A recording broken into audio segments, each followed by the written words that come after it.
ஸ்ரீ மகாபிரிவா திருவடிகள் சரணம். என்னோடய சேனலை தொடர்ந்து ஃபாலோ பண்ணுற அத்தனை பேருக்கும் நன்றி. என்னோடய சேனலில் புது பரிகாரங்கள் சக்தி நிறைந்த ஸ்லோகங்கள் அத்தனையும் கொடுத்துட்ருக்கேன். இந்த பதிவில் நாம் பார்க்க போகிறது இன்றைக்கி வருடத்துக்கு ஒரு முறை வரக்கூடிய பங்குனி உத்திரம், முருகனுக்கு உகந்த நாள். கோவில்களில் முருகப்பெருமானுக்கு திருக்கல்யாணம் நடைபெறுங்க. அந்த திருக்கல்யாணத்தில் நீங்கள் எல்லாருமே கலந்துக்கணும். பூஜையில் கலந்துக்கிட்டு உங்களால் என்ன முடியுமோ அந்த பொருட்களை வாங்கி கொடுங்க.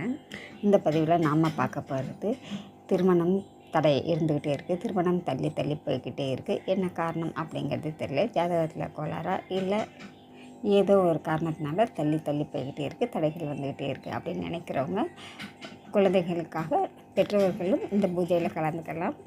யாருக்கு திருமணம் நடக்கணும்னு நினைக்கிறீங்களோ அவங்களே கூட இந்த பூஜையில் உட்காரும் பொழுது அதிக பலன் கிடைக்கும். முருகப்பெருமானுடைய திருக்கல்யாணத்தில் யாருக்கு திருமணம் நடக்கணும்னு நினைக்கிறீங்களோ அவங்களுடைய பேரில் சங்கல்பம் பண்ணி அர்ச்சனையெல்லாம் செய்யுங்க.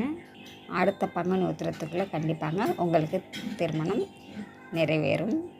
அது போலவே கணவன் மனைவி பிரிஞ்சு இருப்பாங்கங்க, ஏதோ ஒரு காரணத்தினால மன வருத்தத்தினால டைவர்ஸ் வரைக்கும் போனவங்க கூடங்க இந்த முருகப்பெருமானுடைய திருக்கல்யாணத்தில் கலந்துக்கிட்டு அந்த பூஜை முடிகிற வரைக்கும் அங்கேயே உட்காந்துருக்கணுங்க. ஆண்களாக இருந்தாலும் சரி, பெண்களாக இருந்தாலும் சரிங்க, அந்த பூஜையில் கலந்துக்கலாம். கலந்துக்கிட்டு மனமுருக வேண்டுங்க, நாங்கள் மறுபடியும் சேர்ந்து வாழணும் அப்படின்னு சொல்லி நீங்கள் வேண்டிக்கிட்டு முருகப்பெருமானுக்கு உங்களால் முடிந்த அளவுக்கு என்ன வாங்கி தரணுமோ வாங்கி கொடுங்க. தானம் தர்மங்கள்லாம் இன்றைக்கி செய்யுங்க.